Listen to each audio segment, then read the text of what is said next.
నమస్తే. శ్రీ గురుభ్యో నమః. శ్రీమాత్రే నమః. ఆదిత్యాయ చ సోమాయ మంగళాయ బుధాయ చ గురు శుక్ర శనిభ్యే రాహవే కేతవే నమః. మనం ప్రతినిత్యం కూడా ప్రకృతిలో బతుకుతున్నటువంటి ప్రతి జీవరాశికి ఖగోళంలో ఉన్నటువంటి ఆ గ్రహాల ప్రభావం అనేటువంటిది పడుతుంది. అయితే ఇది మారుతూ ఉన్నప్పుడు ప్రతినిత్యం కూడా గోచార రీత్యా గోచార ఫలాలు చెప్పుకోవడం ఒకటి.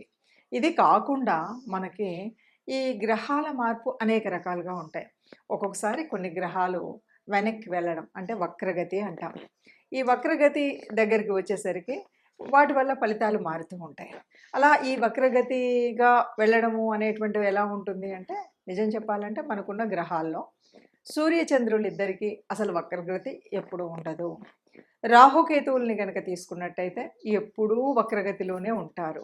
ఇక మిగతా గ్రహాలు ఏవైతే ఉన్నాయో అవి అప్పుడప్పుడు వక్రగతిలోకి వెళుతూ ఉంటాయి. అవి మనం పుట్టినప్పుడు వక్రగతిలో ఉండొచ్చు, లేదా ఇలా మధ్యలో వక్రగతి వస్తూ ఉండొచ్చు. అలా వక్రగతి వచ్చినప్పుడు ఫలితాలు విభిన్నంగా ఉంటాయి.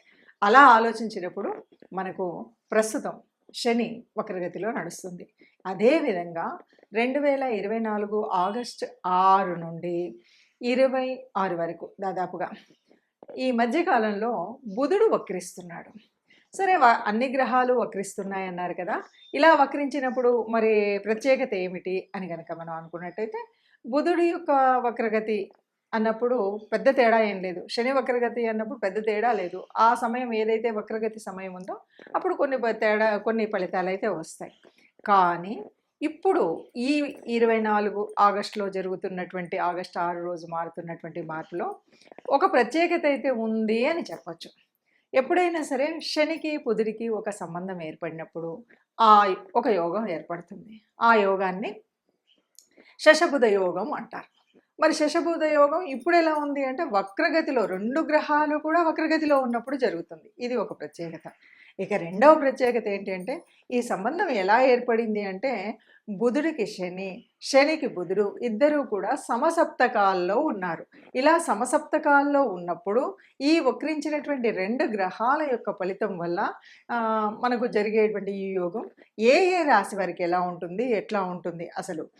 ఎప్పుడైనా సరే శశబుధ యోగం అంటేనే ఆర్థికంగా చాలా అభివృద్ధిని సాధించే విధంగాను, అభివృద్ధిగా ఉండేలాగాను, ఏదైనా పనులు కాని పనులు అయ్యేలాగాను, మనకు ఏ రకమైనటువంటి ఇప్పటి వరకు ఉన్నటువంటి ఆలోచనలు, ఊహలు ఏవైతే ఉన్నాయో, కార్యంలో పెట్టాలి అనుకున్నటువంటి ఏవైతే ఉన్నాయో అవన్నీ కూడా కార్యంలో పెట్టడానికి అనువుగా ఉండేటువంటి పరిస్థితి శశబుధ యోగంలో ఉంటుంది.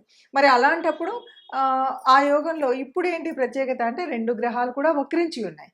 ఈ వక్రించి ఉన్నప్పుడు కొన్ని రాసుల వారికి బాగా శుభదాయకంగాను, మరికొన్నింటికి మధ్యస్థంగాను ఉంటుంది. అసలు శశబుధ యోగం అంటేనే చాలా వరకు మంచి జరుగుతుంది, కానీ ఎక్కడ కూడా చెడు అనేది కనిపించదు. కానీ కొన్ని రాసుల వారికి చాలా అద్భుతంగా ఉంటుంది. కేవలం అది 20 రోజులు అయినప్పటికీ కూడా కొన్నింటికి మధ్యస్థంగా ఉంటుంది. ఈ 1-2కు అటు ఇటుగా ఉండవచ్చు. అయినప్పటికీ ఈ యోగం మరి దీని ఫలితాలు ఎలా ఉంటాయి, ఏ రాశి వారికి ఎలా ఉంటాయో ఒక్కొక్కటిగా చూద్దాం. తదుపరి రాశి తులారాశి. తులారాశి ఈ రాశి వారికి మరి ఇప్పుడు జరుగుతున్నటువంటి మార్పు వల్ల బుధుడు వక్రీకరిస్తే ఎలా ఉంటుంది అంటే, ఇప్పటికే శని వక్రీకరించి ఉన్నాడు, ఇప్పుడు బుధుడు కూడా వక్రీకరించి పోతున్నాడు. మరి ఈ సమయంలో ఎలా ఉంటుంది అంటే, తులారాశి వారికి కూడా ఇది బాగా ఉపయోగపడేటువంటి స్థితి అని అయితే చెప్పలేం. ఇది మధ్యస్థంగా ఉంటుంది. అంటే పెద్దగా నష్టం అయితే ఏమీ ఉండదు. మరి లాభం బాగా ఉంటుందంటే లాభం ఉండదు, సమతుల్యంగానే ఉంటుంది. అంటే అంతకుముందు ఎలాంటి పరిస్థితి ఉందో ఇప్పుడు కూడా అలాంటి పరిస్థితే ఉంది. మరి అలాంటప్పుడు ఈ యోగం వస్తే మాకెందుకు ఈ ప్రత్యేకించి దీని గురించి చెప్పడము అనొచ్చు. అయితే ఏమిటంటే, ఇప్పుడు మనము ఇలా అంటే పూర్తిగా బెనిఫిట్ కాకపోయినప్పటికీ కూడా నష్టం రాకుండా ఉండాలన్నా ఇప్పుడు జరుగుతున్న ఈ యోగాన్ని మనం కూడా అనుభవించాలి అంటే కొద్దిగా మనం చెప్పబోయేటువంటి రెమెడీస్ చేసుకున్నట్టయితే ఆ తప్పు జరగకుండా, అంటే మనకేదో మధ్యస్థంగా ఉండిపోవడం కాదు, మనకు మన జన్మజాతకంలోనే అసలు శశబుధ యోగం లేదు. కానీ ఇప్పుడు వచ్చింది ప్రకృతి రీత్యా.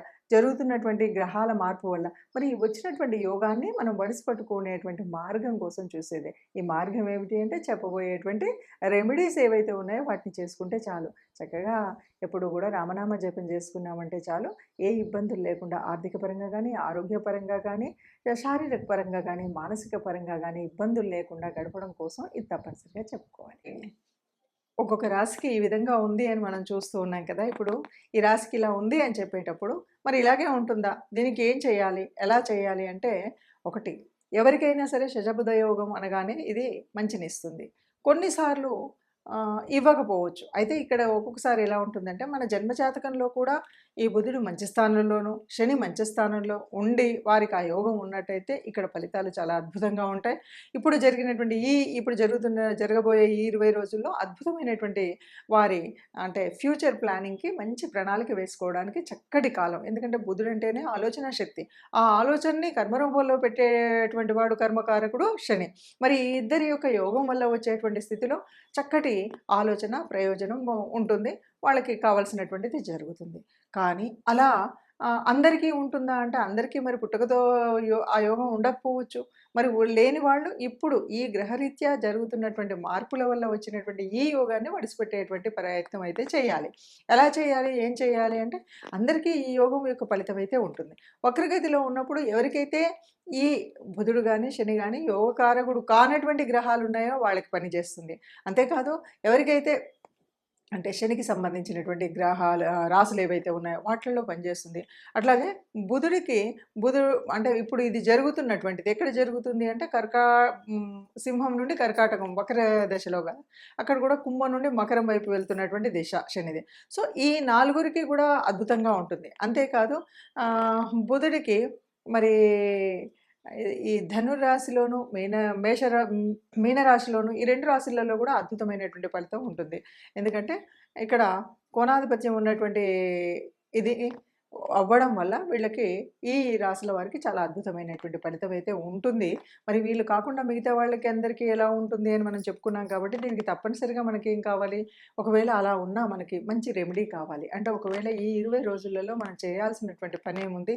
ఏ రకంగా చేస్తే ఈ వచ్చినటువంటి యోగం మన జీవితంలో కూడా కొంత సత్ఫలితాన్నిచ్చి మంచి ఆలోచనా పద్ధతిని ఇచ్చేటువంటి పరిస్థితి ఉంటుంది అని గనక ఆలోచించినట్టయితే బుధుడు అంటే ఈ బుధవారము రోజైన బుధుడికి సంబంధించిన ఏదైనా సరే విష్ణుమూర్తికి సంబంధించినటువంటి ఆరాధన చేసినప్పుడు తప్పనిసరిగా ఏదైనా మనకు అనుకూలం కానటువంటి పరిస్థితి ఉన్నది అనుకూలంగా మారగలుగుతుంది. అందువల్ల విష్ణుకు సంబంధించినటువంటి విష్ణు సహస్రనామార్చన కానీ, విష్ణు దేవాలయాలకు వెళ్ళడం కానీ, లేదు రాముడికి అంటే విష్ణుమూర్తి యొక్క అవతారాలకు సంబంధించిన ఏ అవతారమూర్తినైనా సరే మనం పూజించడం, కీర్తించడం, స్మరించడం, ఆ గుడికి వెళ్ళడం, తత్సంబంధమైనటువంటి వస్తువుల్ని ఎవరికైనా దానం చేయడం, ఇలాంటి పనులు కనుక చేసినట్టయితే ఈ క్షమించాలి శశబుధ యోగంలో జరగబోయేటువంటి మనకు మంచి జరగడానికి కావాల్సినటువంటి శక్తి, ముందుగా కావాల్సినటువంటి ఆ ఉత్పత్తి సమయం ఏదైతే ఉందో అది జరుగుతుంది అని చెప్పొచ్చు. అందుకు గాను చేయవలసినటువంటి రెమెడీస్ అంటే ప్రత్యేకంగా ఏమీ లేకపోయినప్పటికీ విష్ణు దేవాలయానికి వెళ్ళడం కానీ, విష్ణుమూర్తిని అర్చించడం కానీ, విష్ణు సహస్రాన్ని వినడం కానీ, వీటితో పాటు విష్ణుమూర్తి అవతారమూర్తులైనటువంటి ఆ అవతారాలు ఎత్తినటువంటి అవతారంలో కృష్ణావతారం అవ్వచ్చు, రామావతారం అవ్వచ్చు, మీకు సంబంధించిన ఎందుకంటే రాముడు కొంతమందికి ఇలవేల్పుగా ఉంటాడు, కృష్ణుడు కొంతమందికి ఇలవేల్పుగా ఉంటాడు. అంటే మీ ఇలవేల్పు ఎవరైనా సరే మీ ఇష్టదేవత ఎవరు ఉంటారో వారికి అనుగుణంగా మీరు దానికి అనుబంధంగా ఉండేటువంటి దేవతా ప్రార్థన చేయడం మర్చిపోకూడదు. ఆ దేవాలయానికి వెళ్ళడం మర్చిపోకూడదు. ఆ సంబంధితమైనటువంటి అంటే బుధవారాలు, శనివారాలకు సంబంధించినటువంటి వ్రత నియమాలు తప్పనిసరిగా పాటించాలి. బుధ, శని వ్రత నియమాలు ఏముంటాయి అంటే బుధవారం అనేసరికి మనకు విష్ణుమూర్తికి సంబంధించినటువంటి రోజు. అలాగే ఆ రోజు మనం ఏదైనా దానం చేయాలంటే ఆకుపచ్చ రంగు వస్త్రం అయితే ఆకుపచ్చ రంగు, కూరగాయలు ఇలాంటివి దానం చేసినప్పుడు ఆ ఆకుపచ్చకు సంబంధించినటువంటి వస్తువులను దానం చేయడం ఒక పద్ధతి. అలాగే గోగ్రాసం ఇవ్వడం. ఇంతే కాదు మరి శనికి సంబంధించినంత వరకు మనం ఏం చేస్తామంటే శని అంటే వృద్ధులకు సేవ చేయడం, ఎవరైతే కర్మచారులు ఉన్నారో వారికి కావాల్సినంత ఇంత ఆకలి తీర్చడం కోసం చేయాల్సినటువంటి పని. సరే శనికి సంబంధించినటువంటి ఆయిలు అంటే నువ్వుల నూనె ఇలాంటివన్నీ ఒక పద్ధతి అయినప్పటికీ కూడా ముఖ్యంగా ఎవరైతే కర్మచారులు ఉన్నారో, ఎవరైతే వృద్ధులు ఉన్నారో వారికి సేవ చేయడం, వారిని ఆదుకోవడం, వారికి సహాయం చేయడం అనేటువంటి పనుల వల్ల శని తొందరగా సంతృప్తి చెందుతాడు. ఇలాంటి పనులను చేసినట్టయితే చక్కగా మనం అనుకున్నటువంటి కోరికలు తీరుతాయి. మనం అనుకున్నట్టుగా ఈ 20 రోజుల ఈ యోగం ఏదైతే ఉందో అది మనకు కూడా అనుకూలించే విధంగా ఉంటుంది. ఇదండి ఇది అందరూ ఇలా ఏ యోగం వచ్చినా, ఏ రకమైనటువంటి గ్రహ స్థితులు ఉన్నప్పటికి కూడా అందరూ సుఖంగా ఉండాలి. అందరిలో మనము ఉండాలి. సర్వే జనా సుఖినో భవంతు.